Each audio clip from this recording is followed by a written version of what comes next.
She's Rick, the critic, Rick, the critic, Rick, the critic, Rick, the critic, Rick, the critic, Rick, the critic, Rick, the critic, Rick. Let's not forget it. She gon' tell you how it is, cause she's Rick.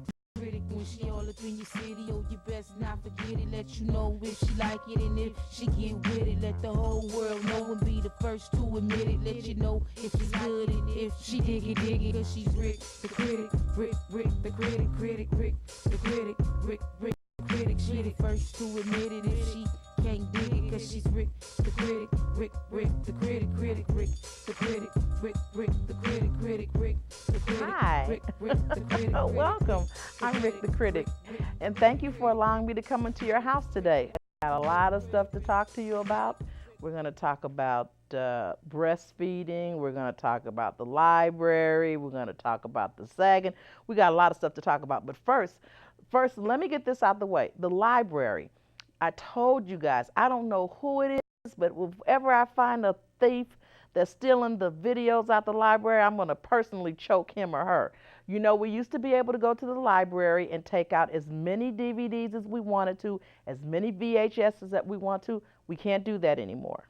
Not anymore. No, we're limited to 10. And guess why? Because some knucklehead took 50 videos home and never bought them back. I knew they were going to limit it to us. Well, now we don't have to worry about one thing. We don't have to worry about the dollar. They were deciding on whether they were going to charge $1 for the videos.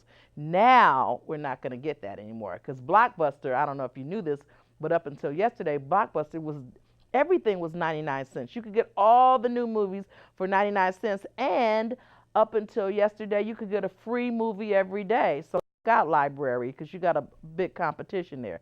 So anyway, we're not going to have to pay the $1 for the videos, but we're limited to 10 videos now. We can only take out 10 videos at a time, where we could take more out. So whoever Mr. or Mrs. Idiot video thief is, if we find you, we're going to tar and feather you, and we're going to hang you up by a tree, and then we're going to cut the tree down, and then we're going to stomp on you like we would stomp on grapes to make wine, and then we're going to take you to the library, and we're going to throw you on the steps of the library. Okay, now that that's out the way. The second thing is, wait a minute, did you hear about the lady in the breastfeeding this is kind of old news, but I need your opinion on it anyway, and you know I'm going to give my opinion. Okay, she's breastfeeding. I don't know about you. Yes, it is natural, but I don't want to look at anybody's mouth on anybody's breast out in public. That's just me. That's me. Now, I know it's natural. I know you can take a little towel and throw it over the head. I mean, if you're holding them like this, I mean, I have children, so I do understand that part of it. You can throw, a towel over and you could breastfeed. Now then, if they have their breasts out and some man comes and starts groping on them or starts pulling on them, starts snapping pictures, then it's a problem, right? Well, okay then, come on, let's have some, you know what?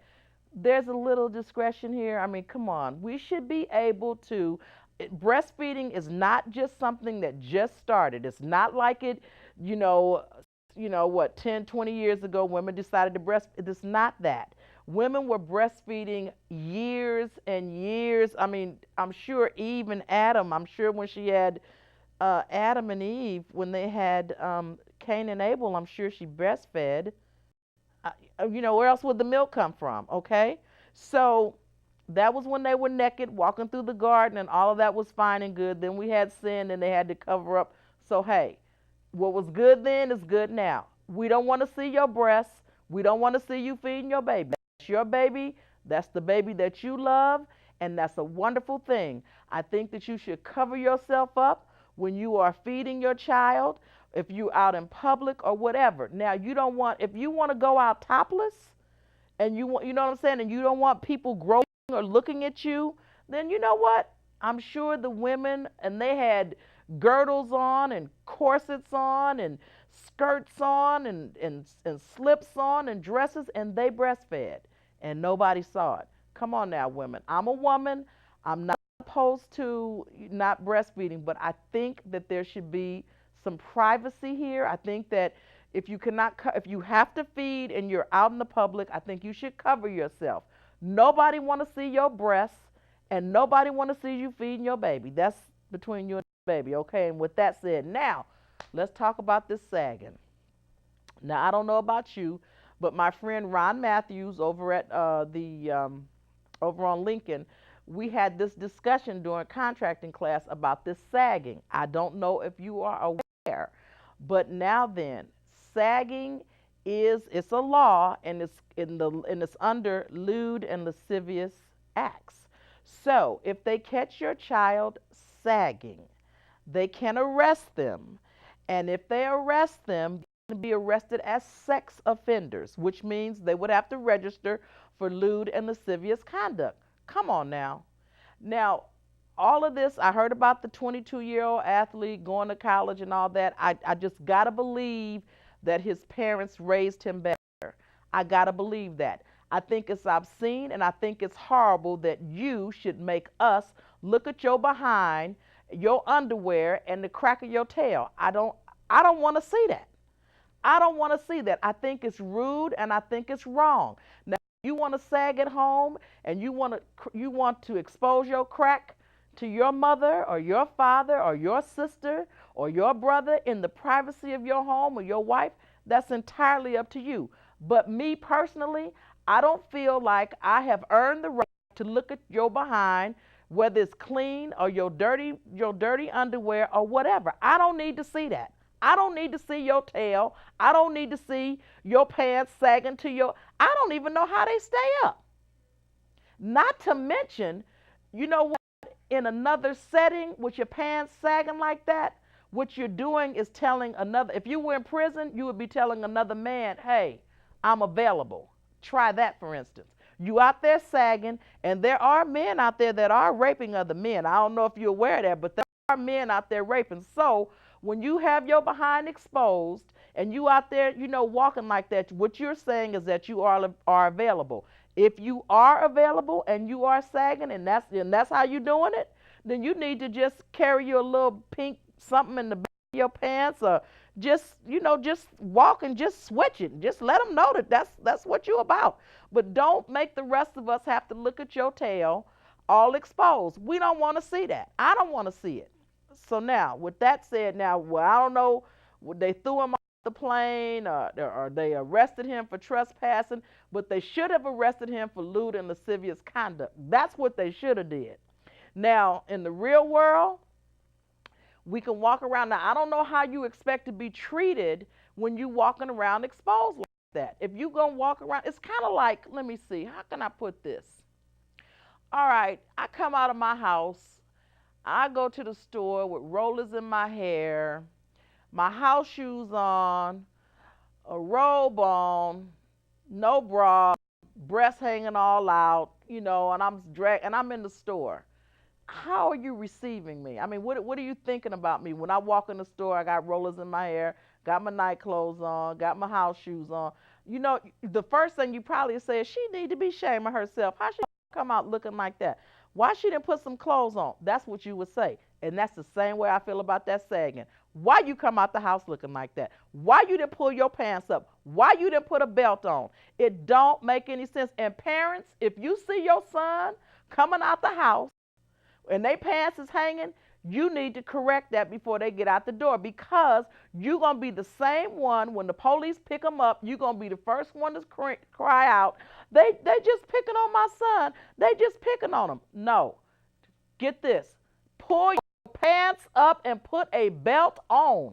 Stop it. We don't want to see it. Parents, stop your children for it. I'm telling you, when that law, the only reason they haven't started arresting your kids, the only reason they haven't started arresting them is because they would have to register every year as a sex offender for lewd and lascivious conduct, and they try not to snatch up little kids and put them in the cells with real sex offenders. But in a minute, it's summertime, and they're not gonna need an excuse to pick them up. So I'm telling you now, when they pick your sons up for lewd and lascivious conduct, don't go down to the police station acting like you don't know what's happening, because I'm telling you, Rick the Critic is telling you, they can arrest them, they can charge them, and the worst part of that is that they can also make them register as a sex offender every year. How about that? Wherever they go. Okay, so now you know that. The other thing I want to talk about is, you know what? I had a lot of things. You know what? And think about, I was scratching for stuff to say today. I talked about the pants sagging. I talked about, oh, wait a minute. Let me tell you what happened. Oh, this is get you. One of my colleagues was going down the freeway, going down the 210 headed east. Anyway, they pulled her over to the side. It was nighttime. They pulled her over to the side, and what the two officers said, didn't ask her for her driver's license, didn't ask her for registration, didn't ask her for insurance. They pulled her over, and she pulled over to the side. She got off on that Irwindale exit, and she pulled over to the side, which was a bad mistake. I guess she was just figuring because it was the police, that she could do that. No, no, no, no, no, ladies. When the police put the lights on you, you head for light. I don't care if it is the police. You put your emergency blinkers on, and you guide your car to where it's well lit. Just because they're a police officer does not mean that their intentions are good. I'm not saying that about all police officers, because they got good and bad, just like they got good and bad in any type of occupation. What I am saying is this, is if they pull you over and it's dark and you're in a dark area, you're putting yourself in harm's way. I don't care who they are. Put your emergency blinkers on and drive very, very slowly. Pick up, if you have your cell phone in your hand, get on the cell phone and call the police department and tell them, listen, there's a police officer that has put the red light on me. I need to know I'm on this street. It's on such and such and such. And I need to know if you sent them out there, or please send a watch commander out. Okay, anyway, she didn't do this. She wasn't thinking about it. But this was what they said to her. They said that she was driving too slow. Now, I don't know about you. That's kind of scary to me. That's kind of a weak excuse for pulling someone over and saying that they were driving too. Like I said, they didn't ask for driver's license, insurance, registration. They didn't ask for any of that. No ID at all. One was on one side of the door and the other one was on the other side. This was the highway patrol on the other side of the door. And he shined the light in her face, and she was of the opinion, and I too, after we confab, that possibly that they might have thought that she was younger, and they were pulling over a younger person. I don't know, but they said she was driving too slow. So after some back and forth conversation, just basic, then they let her go. No warning, no nothing. Now, I found that kind of odd, and I said to her, if I were her, I would go down to the highway patrol and I would ask them, what is the routine when they stop you? What is it that they do? What is it that they say? Ladies, it's summertime, and I'm telling you, the women where they can tell their daughters. I have grandchildren. Our children need to be educated. They need to know what is the proper procedure when they stop you. Now, let me tell you something. If it's nighttime and it's dark, I am not stopping. I'm not going to stop. I will put my emergency blinkers on and I will drive very, very slow. And if I pull over to a well-lit area and I'm still a little uncomfortable, I will crack the window. I will hold my driver's license up to the window where the officer can see that that's my driver's license. Because technically, really, if you're afraid, really what they can do actually, and what would be the smart thing to do is, if you're not stopping and you're driving very, very slow, and they get on the loud horn and they go over that loud horn and say, pull over, what have you, you know what I'm saying? What they should do probably is call another car just to come, because they should know right away that you're feeling a little uncomfortable about stopping. When we're out driving at night, we have to be very, very aware of our surroundings. We must be very, very aware of, where we are, period. And as women, I am of the opinion that a lot of women are apprehended and are never seen again because we just assume that, because they have a uniform on, that they're a policeman, or we assume that they're good.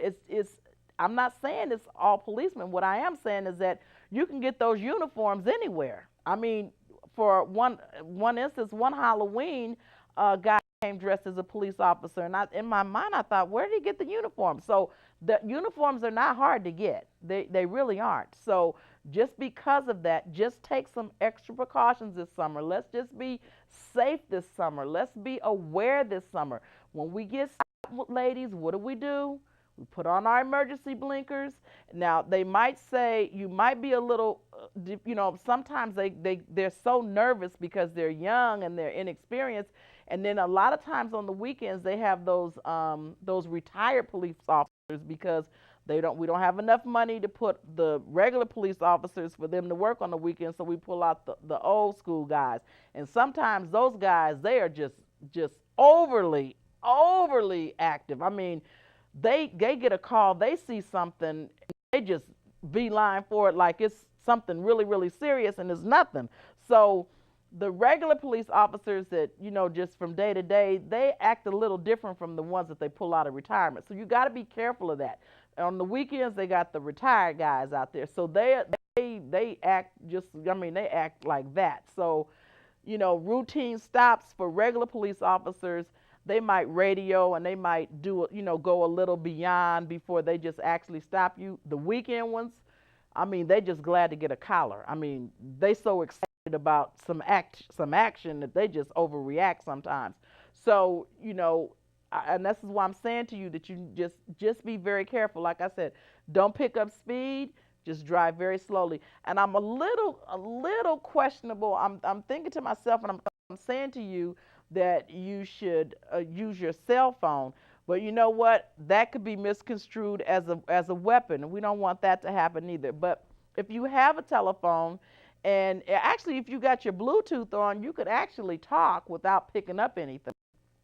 But make sure that you definitely call and make sure that the policeman that's stopping you is really the police. You can call the station, any station, and they can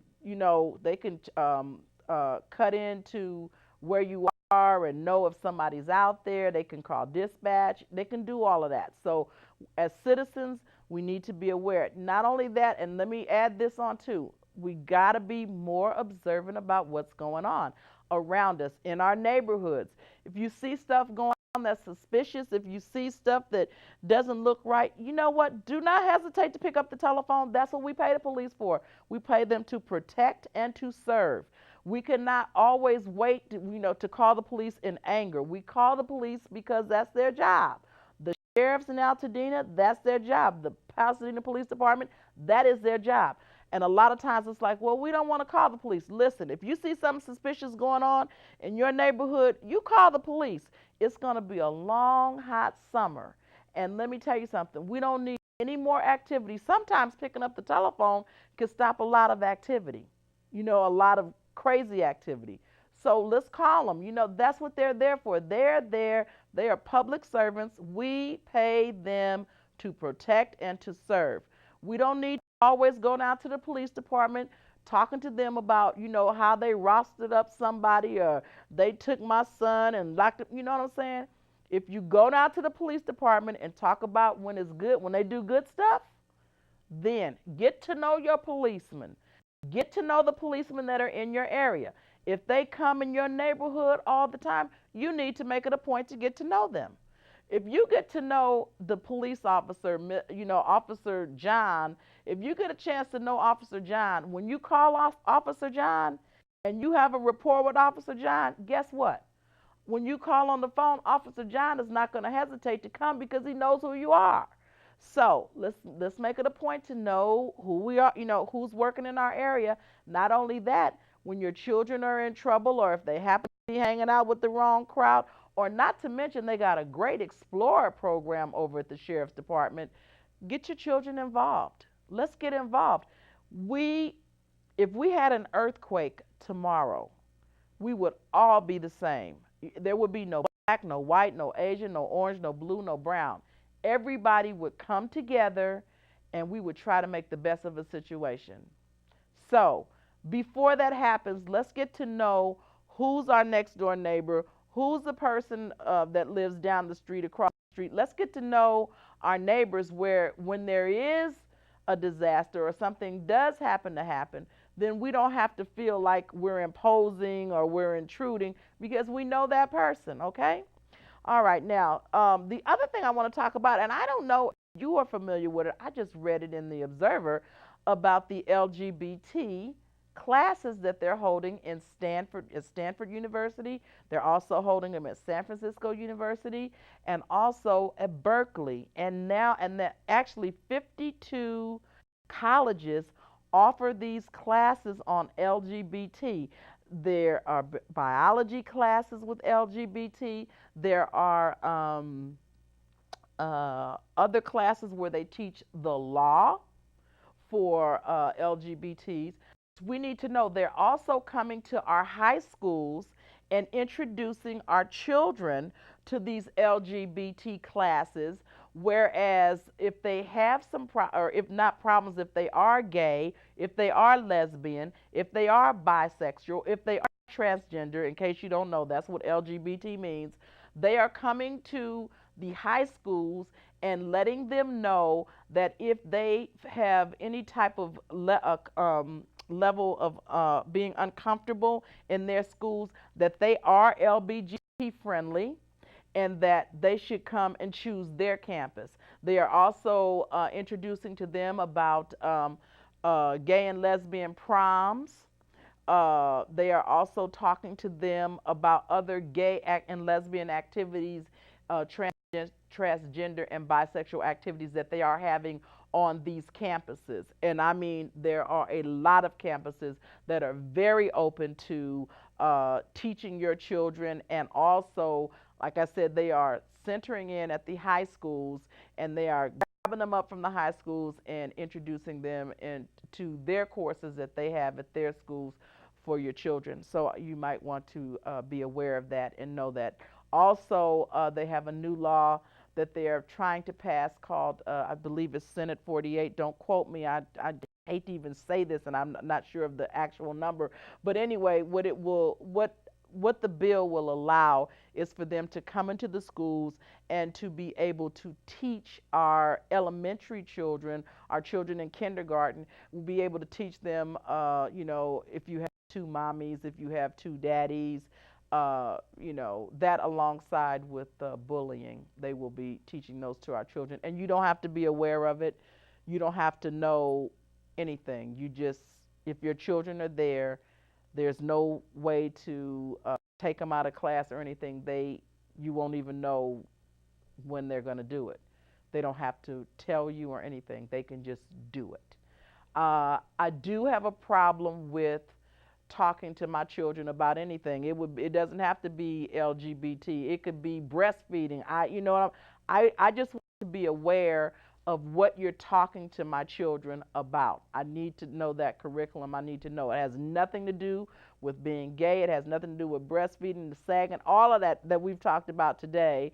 I just need to be aware of what you're talking to my children about. Whether I agree or I don't agree, I think as a parent, I do have the right to know what you're teaching my children. And on this note, parents, you know, with the school years and all the schools closing down and the charter schools opening up, it is not a bad idea to go in right before school starts and introduce yourself to the teachers, introduce yourself to the principal, introduce yourself to the faculty, and find out who is going to be teaching your children.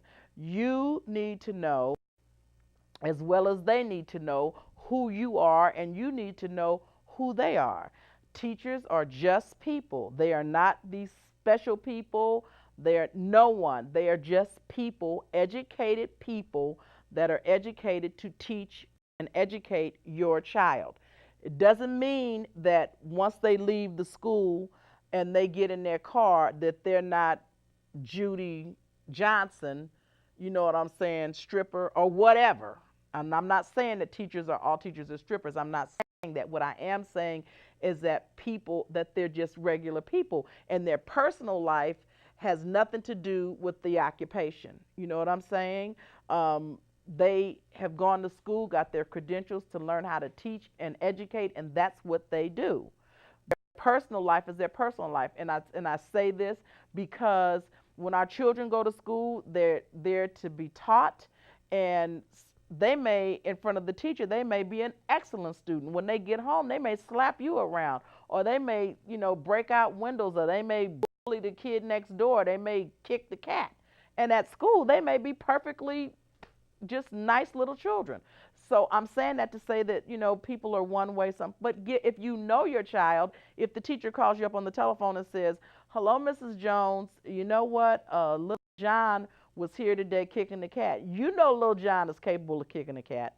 All right? So get to know them just like they get to know you.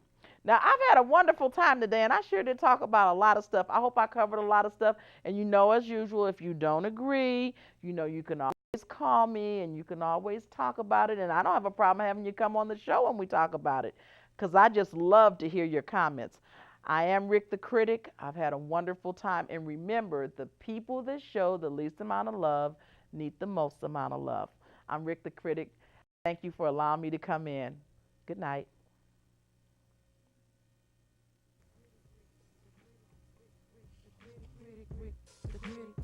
Rick the Critic, when she come into your place, yo, you best not forget it. She gon' tell you how it is, cause she's Rick the Critic. When she all up in your city, yo, you best not forget it. Let you know if she like it, and if she get with it. Let the whole world know and be the first to admit it. Let you know if she's good and if she dig it, cause she's Rick the Critic. Rick the Critic, Rick the Critic, Rick the Critic. She the first to admit it if she can't dig it, cause she's Rick the Critic. Rick the Critic, Rick the Critic, Rick the Critic, Rick the Critic, Rick the Critic, the Critic, Rick the Critic, Rick the Critic, Rick the Critic, Rick the Critic, Rick the Critic, Rick the Critic, Rick the Critic, Rick the Critic,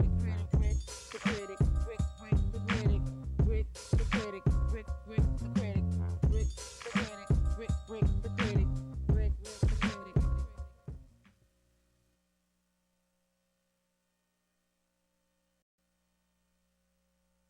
Best not forget it, she gon' tell you how it is, cause she's Rick the Critic. When she all up in your city, oh, you best not forget it. Let you know if she like it, and if she get with it. Let the whole world know and be the first to admit it. Let you know if she's good and if she dig it, cause she's Rick the Critic, Rick the Critic, Rick the Critic, Rick the Critic. She the first to admit it if she can't dig it, cause she's Rick the Critic, Rick the Critic, Rick the Critic, Rick the Critic, Rick